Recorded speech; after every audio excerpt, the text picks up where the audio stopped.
En cas d'attaque terroriste, avant l'arrivée des forces de l'ordre, voici les comportements qui peuvent vous sauver. La première réaction à avoir est de s'échapper.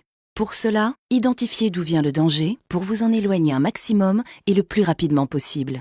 Ne vous exposez pas. Penchez-vous ou courbez-vous pour vous abriter.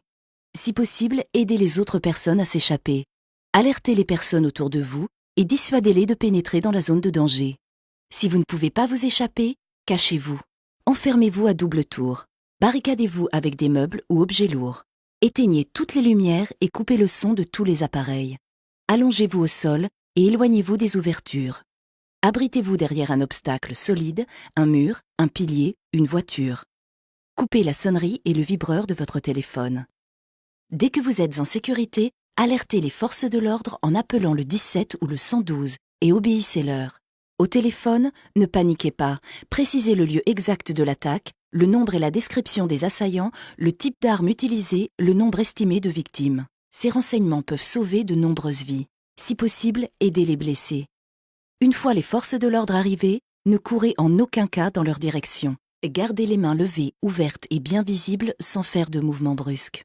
Si vous attendez les secours et les forces de l'ordre, et si vous êtes en sécurité, vous pouvez sauver des vies en réalisant les gestes d'urgence. S'il y a saignement, appuyez fortement dessus en utilisant si possible un linge propre, t-shirt, pull ou autre. Maintenez la pression sur la blessure jusqu'à ce que les secours prennent le relais.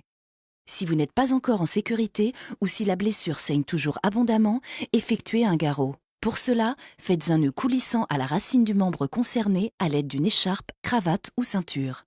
Dans tous les cas, aidez la personne à s'installer dans la position dans laquelle elle se sent le mieux.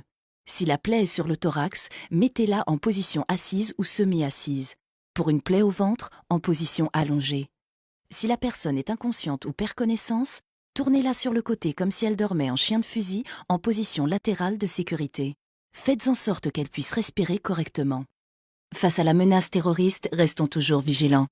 Dès que vous rentrez dans un lieu, repérez tout de suite les sorties de secours. Si vous êtes témoin d'une situation ou d'un comportement suspect, contactez les forces de l'ordre au 17 ou au 112.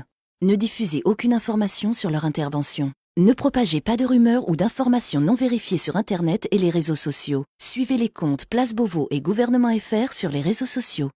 Restons toujours vigilants. Pour en savoir plus, allez sur encadattaque.gouv.fr.